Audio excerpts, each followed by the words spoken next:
bonjour pour ceux et celles qui viennent d'arriver. Alléluia. Amen. Soyez connectés en l'esprit. Alléluia.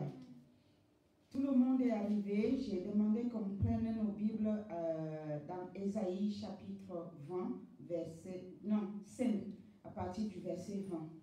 Amen. Amen. Est-ce que tout le monde y est? Amen. Alors je vais lire au nom de Jésus.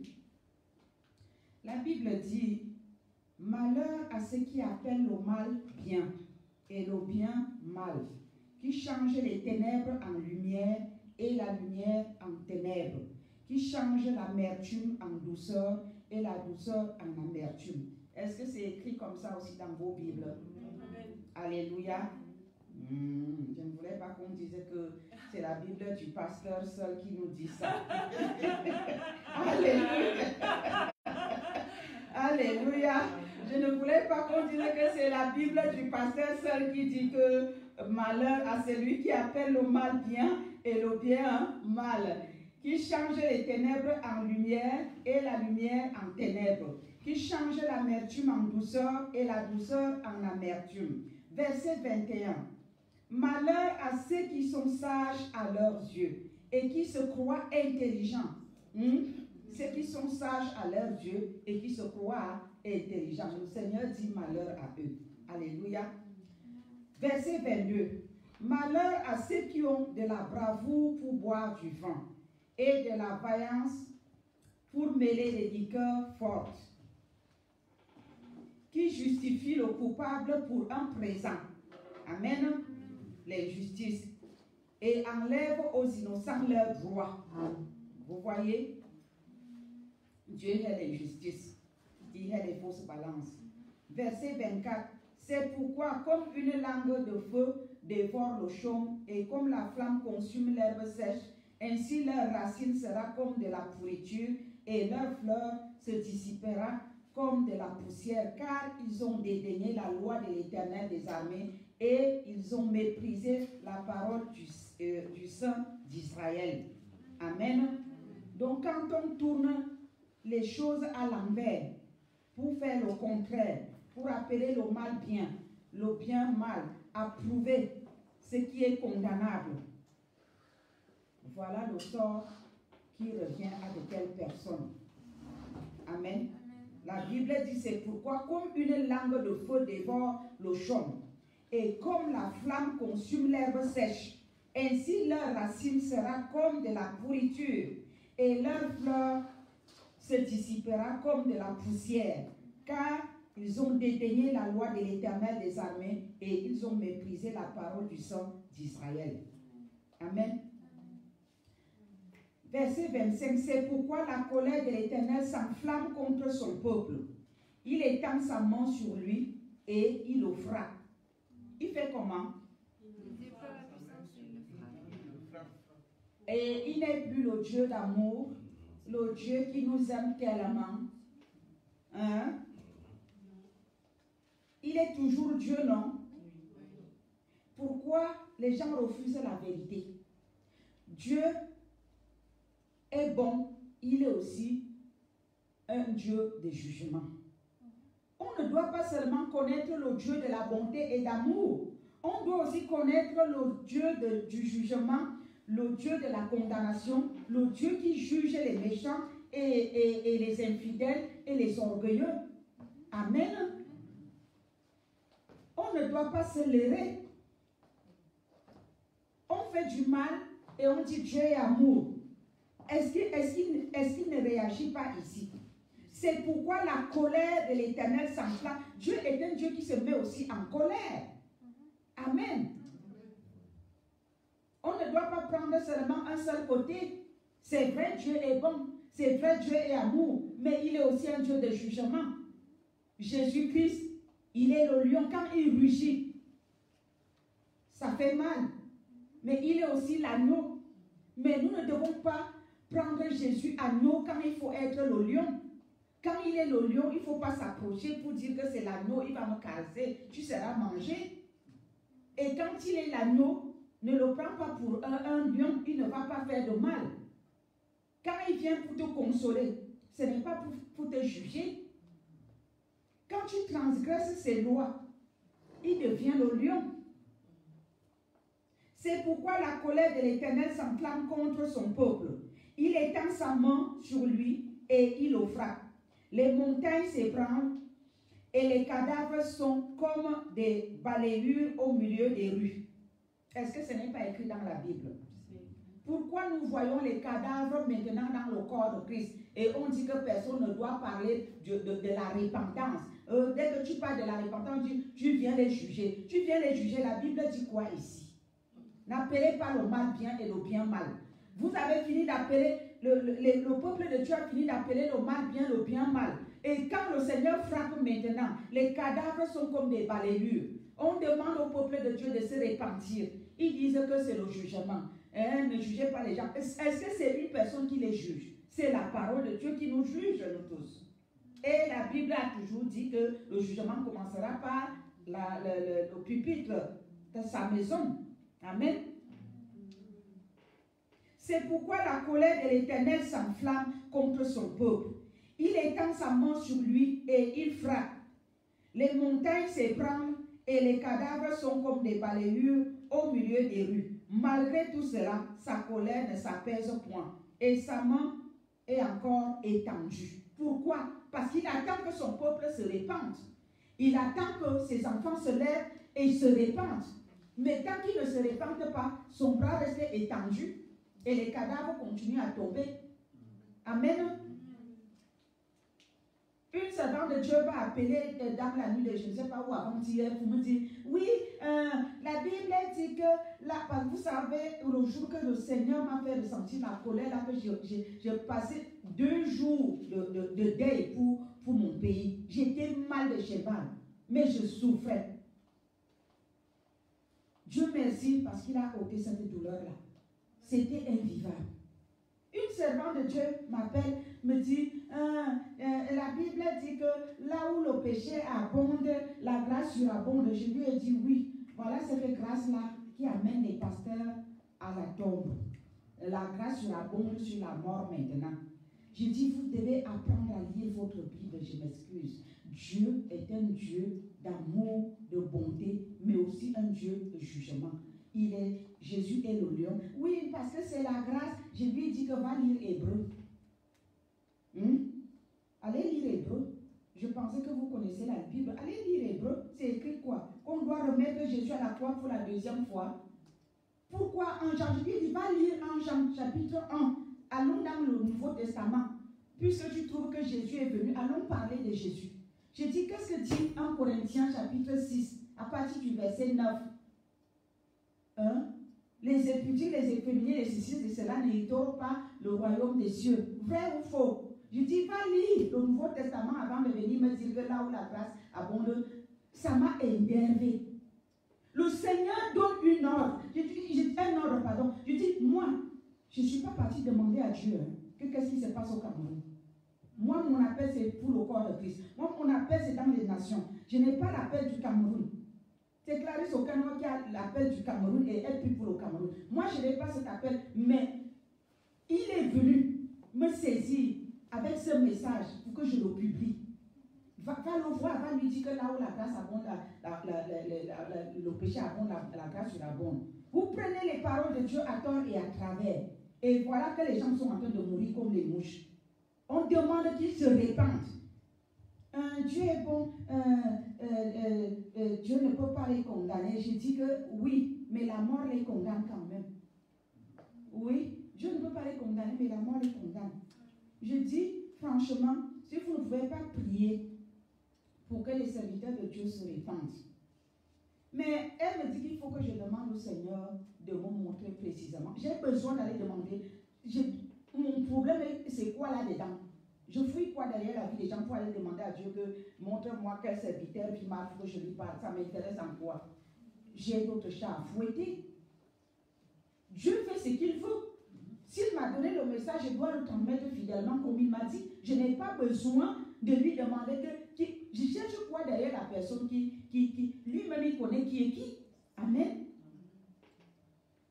Il m'a dit ne prie pas pour ce peuple. La seule chose que je peux faire, c'est que Saint-Esprit, toi qui convaincs les cœurs de péché, va convaincre les cœurs que les serviteurs de Dieu se répandent. C'est tout. Quand la Bible dit ici, là, que malgré tout cela, sa colère ne s'apaise point et sa main est encore étendue. Ça veut dire qu'il va continuer à frapper, mais à condition que les gens se répandent. Dieu est bon et miséricordieux, c'est vrai. S'il a utilisé Abraham pour l'autre, c'était à cause de l'alliance. Et Abraham était en train de se repentir. Mais ce que nous devons faire, c'est prier le Saint-Esprit maintenant pour que lui, il touche les cœurs et que les cœurs se répandent. Sans repentant. Mais qu'est-ce que Dieu va faire? Toi, tu restes sur ta position et tu dis Dieu est amour. Là où le péché abonde, la grâce surabonde. Abomination.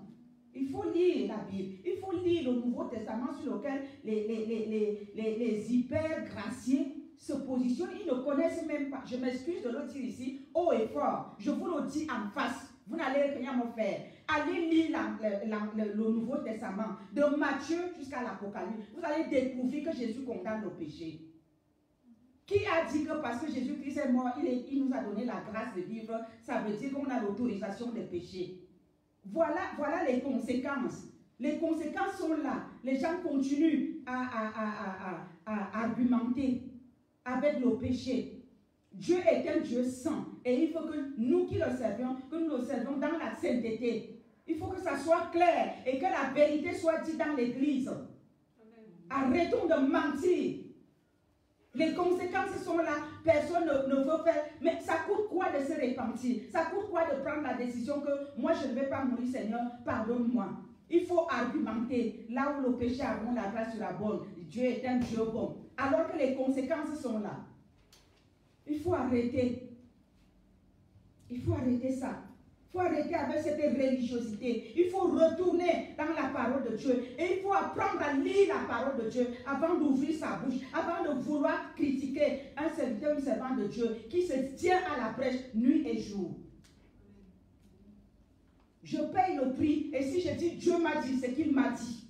Si Dieu ne me dit rien, il ne m'a rien dit. Je n'ai pas. Qu'est-ce que je gagne à dire des choses que Dieu ne m'a pas dit? Je ne rends pas ministère pour me faire voir. Je ne rends pas ministère pour moi-même.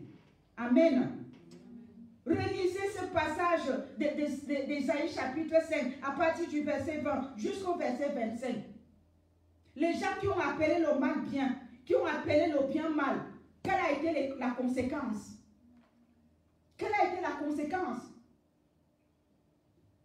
La Bible nous parlait de persévérance. Qui a dit que le salut est un acquis? Le salut n'est pas un acquis. Réveillez-vous, réveillons-nous. Le salut n'est pas un acquis. Le salut se travaille. Ça se travaille. Le salut se travaille. Sinon, on ne parlerait pas du fruit de l'esprit. Le fruit de l'esprit n'est pas un acquis. Le fruit de l'esprit, ça se travaille. Galates 5, 22, allez lire. Le fruit de l'esprit, ça se travaille. La Bible parlait de persévérance. Allons dans 1 Timothée, chapitre 5, verset 5. Pourquoi est-ce qu'on doit persévérer? Pourquoi?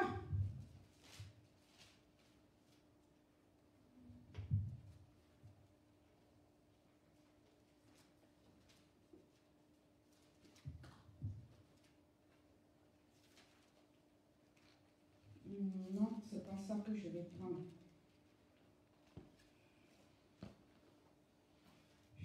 Je vais prendre dans Actes, c'est peut-être mieux. Acte 14, verset 22. Allons sur celui-là.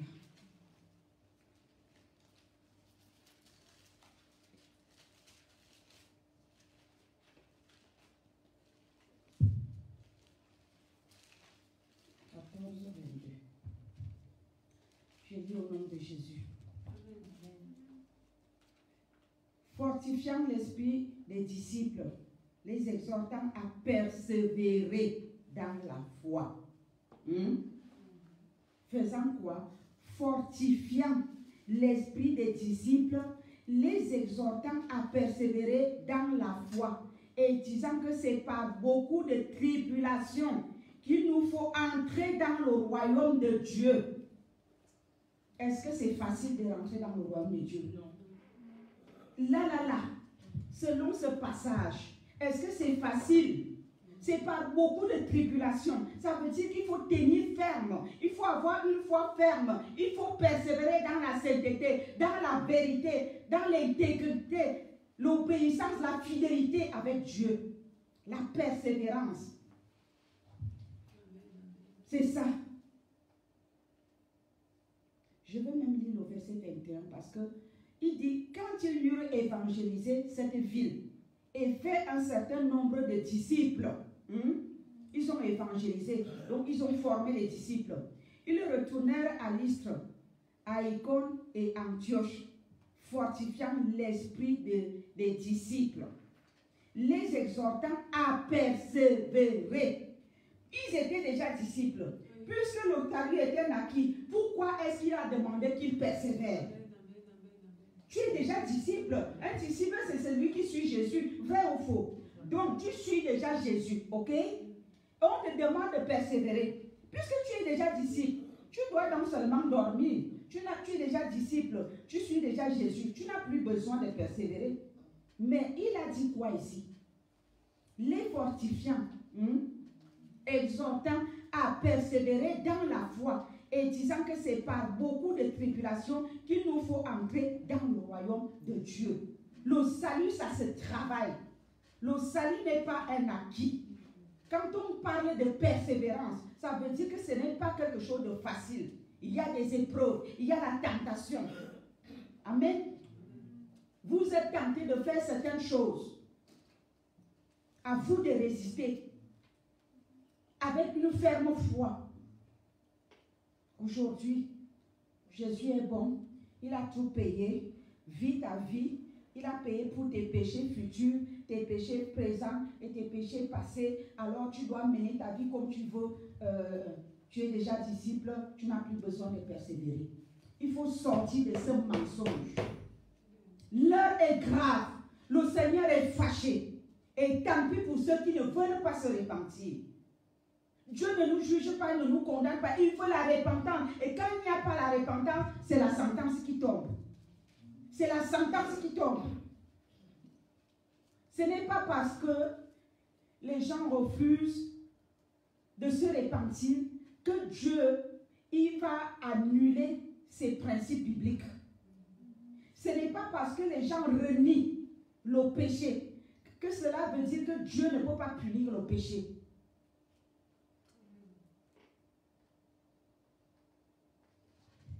1 Corinthiens chapitre 6.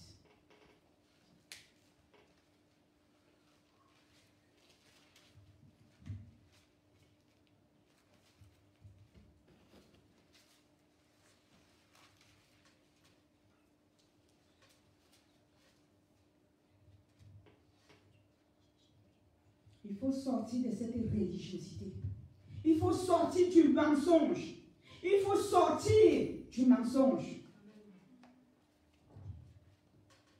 Nous sommes dans 1 Corinthiens chapitre 6 à partir du verset 9. C'est le Nouveau Testament. Ce n'est plus l'Ancien Testament. C'est le Nouveau Testament. Oui, la grâce, la grâce. La grâce ne nous donne pas l'autorisation de vivre n'importe comment. À partir du verset 9, je lis au nom de Jésus. Ne savez-vous pas que les injustes n'hériteront point le royaume de Dieu? Ne vous y trompez pas. Ni les impudiques, ni les idolâtres, ni les adultères. Écoutez très bien. C'est pas Pasteur Ruth qui a écrit. C'est la parole de Dieu. Nous devons nous regarder dans les yeux et dire la vérité. Sortons du péché. Verset 10.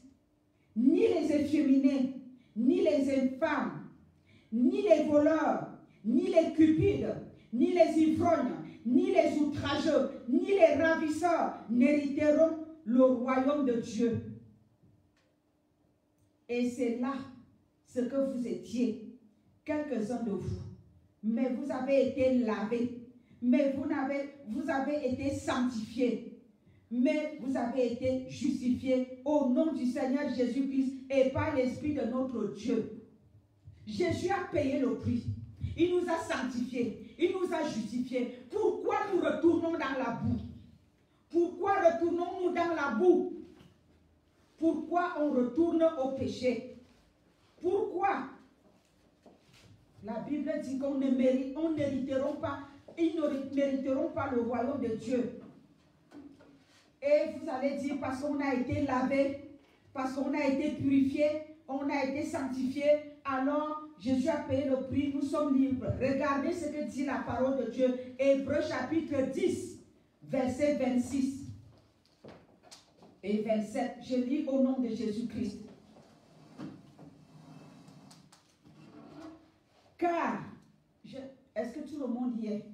Parce que j'aimerais que chacun lise dans sa Bible, ok? Oui, pour être convaincu que nous sommes dans le Nouveau Testament, hein? Et c'est la parole de la grâce qui nous parle.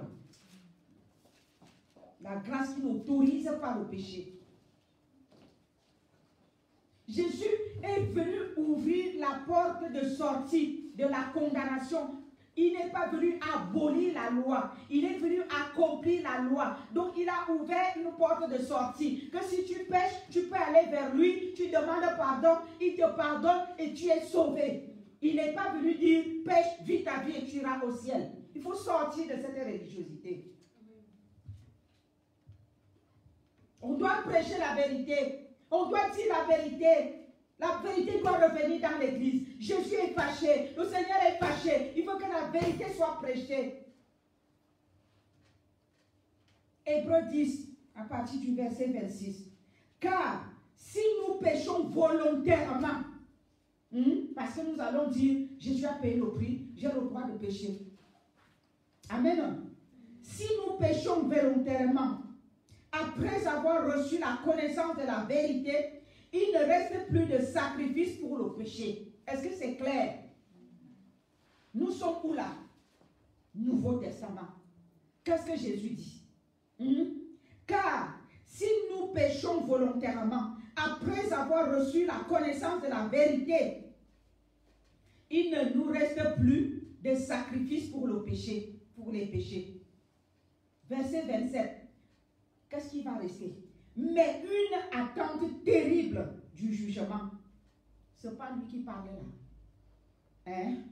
Pourquoi il parlait du jugement maintenant?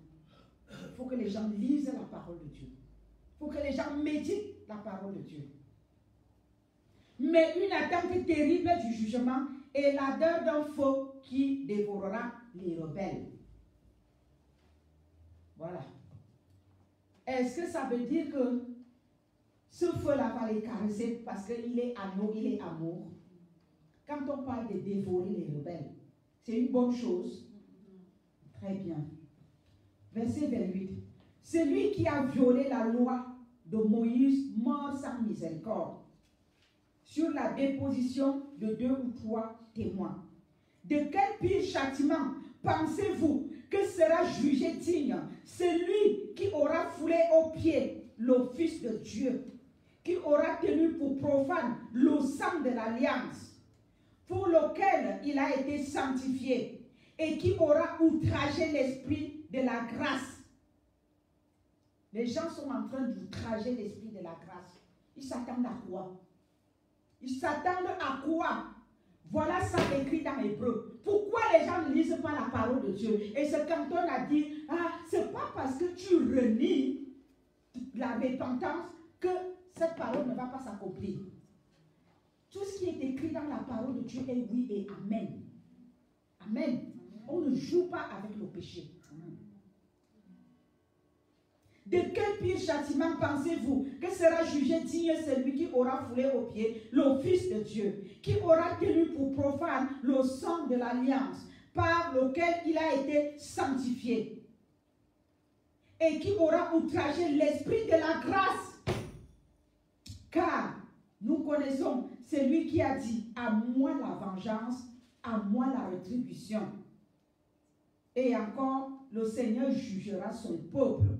C'est une chose terrible que de tomber entre les mains du Dieu vivant.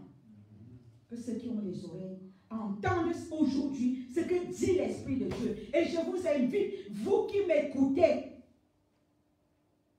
je vous invite à aller méditer ce passage. Hébreux 10, à partir du verset 26 jusqu'au verset 31. Allez lire avant de dire Dieu est amour, nous sommes à l'époque de la grâce. Il y avait la condamnation, Jésus avait payé, maintenant on doit vivre notre vie. Nous sommes ici au Nouveau Testament. Que dit la parole de Dieu?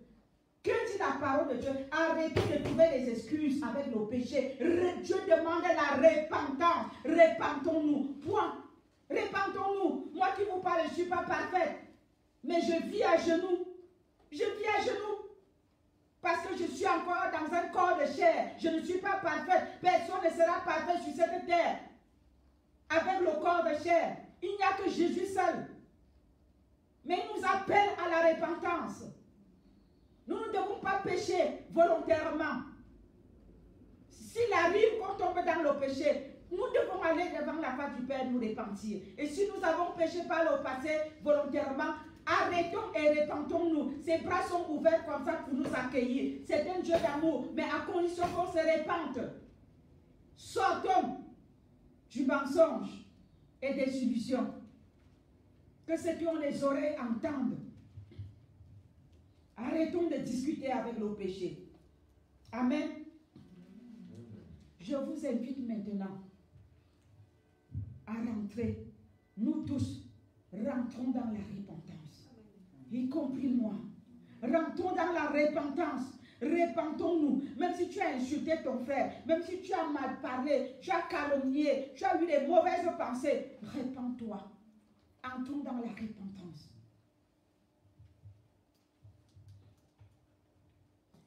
Éternel notre Dieu, notre Papa, nous venons nous repentir ce matin, Seigneur mon Dieu.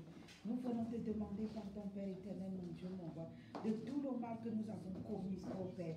Papa, je m'agenouille, je me prosterne devant ta face, Seigneur.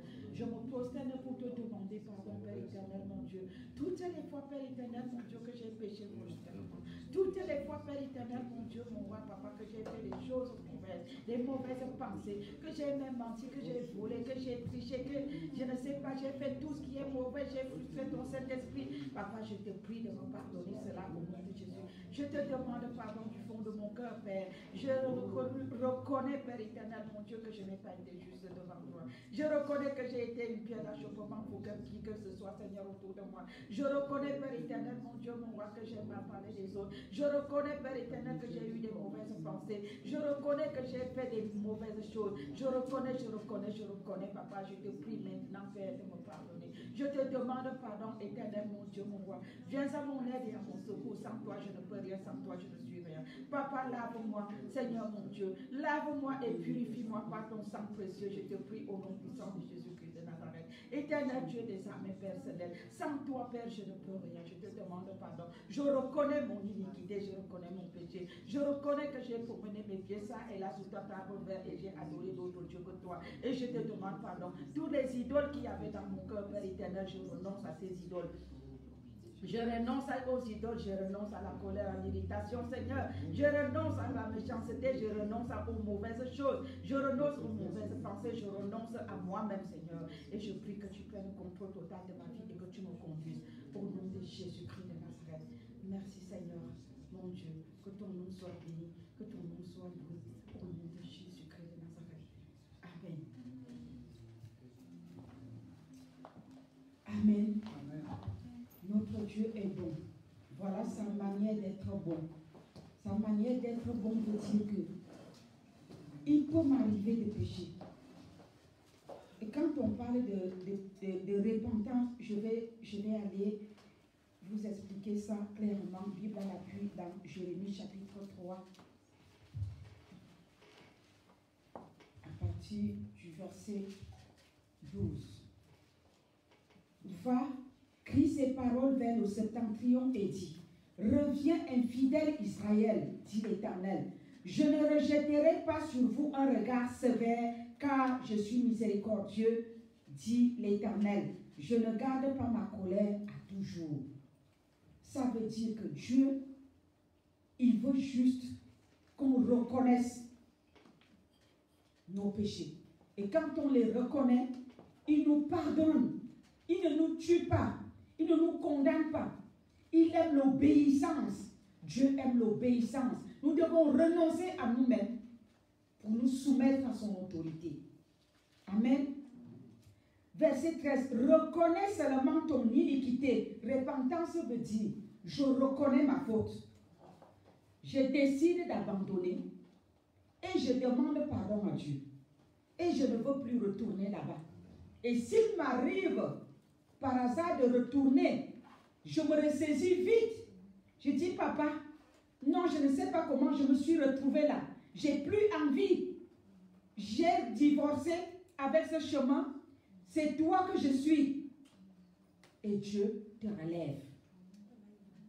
Quand les gens citent les paroles de Dieu, Dieu dit, si son serviteur tombe, cette fois il le relèvera. Et il le relève parce qu'il se répand. Si tu ne te répands pas, il ne va pas venir te relever. Amen. Si tu te répands, il te relève. Mais si tu ne te répands pas, il ne te relève pas. Reconnais seulement ton iniquité. Reconnais que tu as été infidèle à l'Éternel ton Dieu, que tu as dirigé ça et là tes pas vers les dieux étrangers sous tout arbre vert et que tu n'as pas écouté ma voix, dit l'Éternel. Verset 14. Revenez, enfants rebelles, dit l'Éternel, car je suis votre maître. Je vous prendrai un d'une ville, deux d'une famille, et je vous ramènerai dans Sion.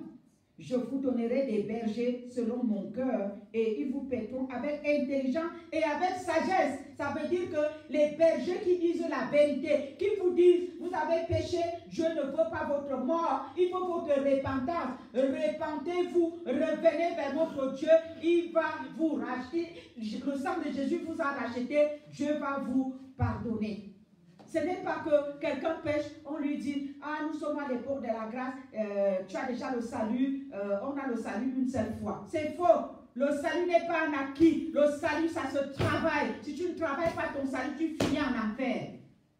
Je n'ai jamais été au ciel, mais les gens qui ont été enlevés, ils ont trouvé plein de pasteurs en enfer. Je dis, tant que j'obéis à la parole de Dieu, je n'irai pas en enfer, je refuse. Je veux toujours dire à Dieu ce que j'ai fait de mauvais. Et je vais demander au Saint-Esprit de m'aider à ne plus recommencer.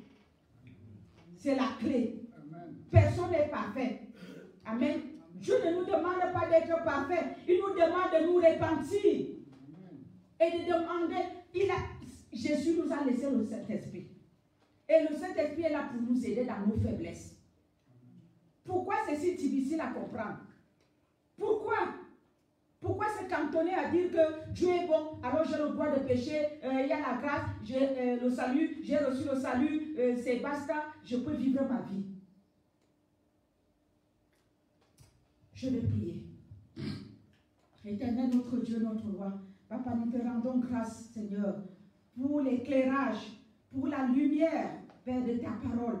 Seigneur, qui nous guide, qui nous oriente chaque jour. Merci pour cet éclairage que tu apportes encore ce matin, Seigneur, pour ton peuple que nous sommes. Parce que tu ne veux pas perdre le pécheur. Tu ne veux pas la mort de celui qui pêche, mais tu veux sa repentance. Tu ne veux pas de notre mort, Seigneur. Tu veux qu'on vive et qu'on te serve, Seigneur, mon Dieu, et qu'on glorifie ton Saint-Nom. Alors, Seigneur, mon Dieu, mon roi, je veux prier pour mon frère, pour ma soeur. Je veux prier pour tes serviteurs et servants. Je veux demander, Père éternel, mon Dieu, au nom de ton Fils, Seigneur Jésus-Christ, par la manifestation de ton Saint-Esprit, que le Saint-Esprit visite les cœurs de ton peuple. Que le Saint-Esprit nous visite, qui visite nos cœurs, qui visite les cœurs de tes serviteurs et servants, qui visite le cœur de ton peuple, Seigneur. Que nous soyons visités par le Saint-Esprit, par ta lumière ce matin, après cette parole. Que nous changeons, Père éternel, de mentalité et que nous entrons, Père, dans tes plans, avec la repentance, Seigneur. Que nous reconnaissons que nous gémissons à genoux devant ta face, que nous reconnaissons nos péchés, que nous reconnaissons ce que nous avons fait mal et que nous recevons, Père, au pardon de nos iniquités. Seigneur, tu ne veux pas de notre mort. Nous te rendons grâce, Seigneur notre Dieu, de ce que tu es bon et miséricordieux, compatissant, lent à la colère et riche en bonté. Seigneur, tu ne nous condamnes pas, tu ne nous juges pas, mais tu veux notre repentance. Convainc les cœurs, Seigneur, à revenir à toi par la repentance. Que les cœurs reconnaissent, Seigneur, que les âmes reconnaissent, Seigneur, mon Dieu, leurs péchés. Que nous reconnaissons, Seigneur, notre Dieu, nos péchés et que nous nous repentons pour entrer, Seigneur, dans cette grâce. Oh Père, merci. Papa, merci. Merci de nous exaucer. Merci de changer notre mentalité. Merci, Père éternel, de convaincre nos cœurs de péché. Merci de nous convaincre, de nous amener à confesser nos péchés et à les abandonner. Le Saint-Esprit nous aidera. Seigneur, dispose nos cœurs à la repentance. Dispose les cœurs de ton peuple à la repentance. Dispose le cœur de tes serviteurs et servantes à la repentance. Nous te prions au nom puissant de Jésus-Christ. Papa, dispose nos cœurs, Seigneur, Saint-Esprit de Dieu, convainc les cœurs de péché, que nous retournons à Dieu, nous-mêmes confesser nos péchés. Et que nous recevions ce pardon qu'il a disposé pour nous, au nom de Jésus. Amen. Merci beaucoup. Retenez que la repentance, ce n'est pas aller vers Dieu et lui dire, Seigneur, pardonne-moi. On ne commence pas la repentance par Seigneur, pardonne-moi. C'est une fausse prière. On commence par dire, Seigneur, je reconnais. Ok? Il a dit ici au verset 13, reconnais seulement ton iniquité. On commence par, je reconnais. J'ai décidé d'abandonner. Donc j'avoue ma faute. Je demande pardon. Et je décide d'abandonner. Et je demande à Dieu de me pardonner. Mais la fausse prière commence par dire à Dieu, personne ne veut prendre l'engagement sur lui-même de faire sa part. Seigneur, pardonne, tu es le Dieu d'amour, pardonne-nous. Qu'est-ce que nous pouvons faire sans toi? Et toi, reconnais d'abord, reconnais. Je reconnais que j'ai péché, je reconnais que j'ai fait mal, j'ai fait ci, j'ai fait ça, je le reconnais, Papa, et je ne voudrais plus recommencer. Saint-Esprit de Dieu, aide-moi à ne plus recommencer. Seigneur, que ton sang me lave, qu'il me purifie, pardonne-moi. Je reconnais d'abord l'humilité. Amen. Que le Seigneur vous bénisse.